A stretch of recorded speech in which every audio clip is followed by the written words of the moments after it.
Hey there, AP Chem scholars. Last section of Unit 3. So let's just get it done, okay? We've talked a little bit about this idea already. This is a lab we are going to do in one way or another. Beer-Lambert Law, sometimes it's called Beer's Law, and no, not that kind of beer. Do I need to move myself around out of this? Okay. Right, so again, obviously you see a theme. We're talking about light here. Okay, Beer's law has to do with the idea of testing solutions to see how much light is absorbed and how much is transmitted. Okay. So we're trying to, the concentration of the solution will make a difference. A more concentrated solution is going to be a, let's say, for lack of a better word, denser solution. And so it's going to cause more light to be absorbed. Okay.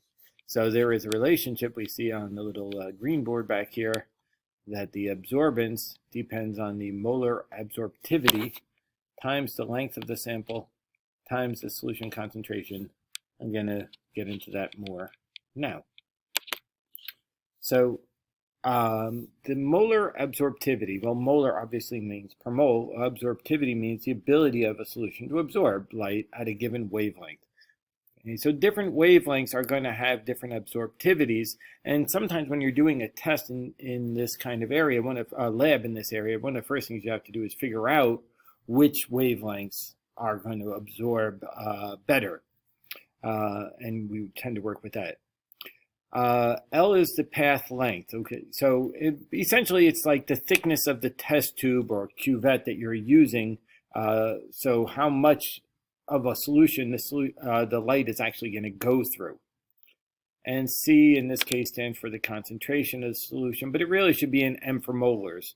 They used to call this A, B, and C. They used the Greek A instead, but they realized that path length being a B made no sense.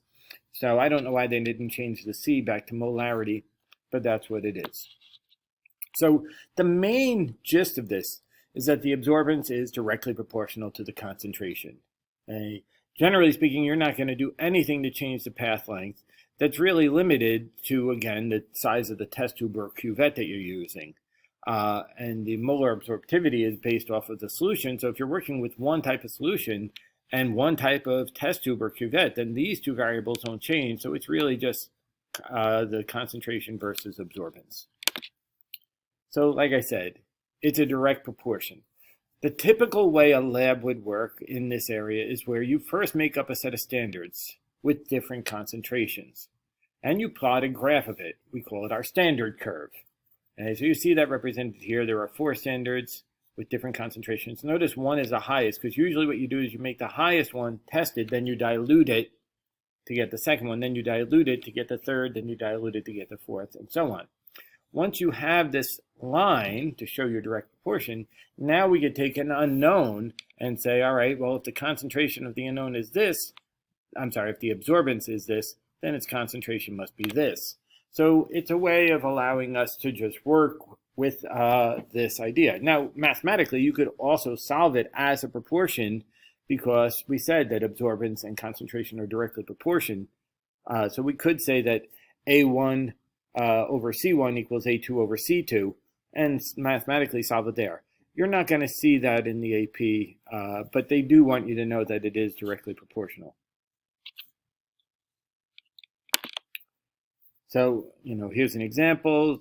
6 standards are prepared, 20 parts per million, 20 to 45 parts per million of copper 2 sulfate.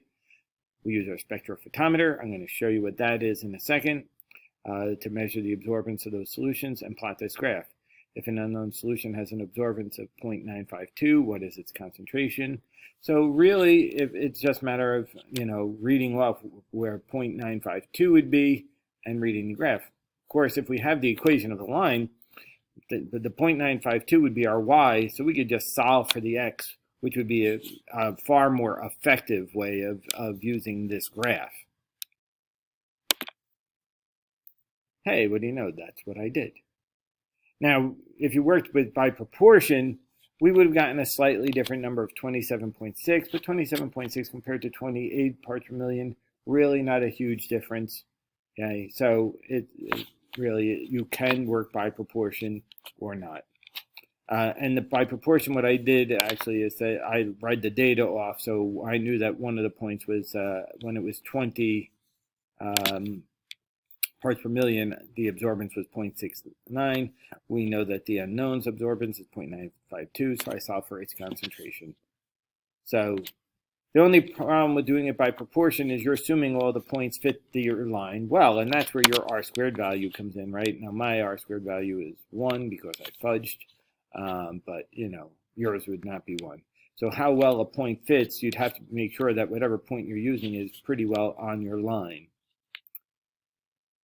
Okay, so let's talk about a spectrophotometer, and while that slide is there, I'm going to change screens anyway and go to this young guy here. Okay, these were brand new when I started in the district. Okay, so this is a typical spectrophotometer. Okay, a little bit on the older side, yeah. You have a chamber where you insert your test tube and or cuvette. Very important that you don't have any fingerprints. So you would always wipe down the tube before you put it in there. Why? Because we're shining a light and we're seeing how much is absorbed, and your fingerprints are going to leave marks that'll absorb some of the light and throw off your results. Okay, so that's a really common error, and I'm going to come back to that. The different modes are whether we want to do transmittance or absorbance. Okay, absorbance obviously is how much light stays trapped in the solution. Transmittance is how much goes out. So they're really related to one another. Whether you do it one way or the other way, not that much of a difference. We have a wavelength knob up here, so we could adjust what wavelengths of light are being shined through. If we could actually zoom in on this and look in, you'd see different color lights as you turn this knob. Okay, and we have an adjustment down here for the wavelengths because it works. There's different filters that work better for certain wavelengths. So from 340 to 599, I go here. If I'm going from 600 up, I have to switch over here just to get a finer filter that's going to pick up that a little bit better. Okay, and then we just have adjustments as to the thickness of the band of light and to help zero out the machine. Not going to use these because we only have one functional one, and we're kind of relegated at this point to not sharing equipment too much in this weird day and age that we're in. So, but that's the basic idea of a spectrophotometer that you would use for Beer's Law. There are also devices called colorimeters. We might use them this year to do this lab. It's the same idea, just on a small scale. A colorimeter only has a couple different colors of light, where this has many wavelengths of light. All right. So, common issues. I did talk about dirt and fingerprints. You always make sure you clean your tubes, okay? So it's going to give you a false high absorbance. But sometimes another issue is that we don't remove all the water after we have thoroughly cleaned our tubes. We leave a little distilled water in there, and that's going to give us a lower reading than we would really want. So those are the two things, and they typically ask a question relating to one of those in terms of errors in a lab. So keep those two thoughts in mind. As you look at these solutions, I want to point out a couple things about it. First of all, you see here it's way more dark, here it's very pale. Okay, so we see the idea of concentration, and obviously how much light goes through. This being a darker color means it's going to absorb more light. So it's a way of representing the whole idea of absorbance versus concentration. Another question that is often asked is how much solution is in the tube. How far up you fill the tube is not important as long as it's above the wherever the light comes through. If I only put a few drops in and the light went above it and didn't touch the solution, we would get 0 absorbance, 100% transmittance, and obviously that's an error. So if the light beam goes to here and I just fill it to here, that's fine.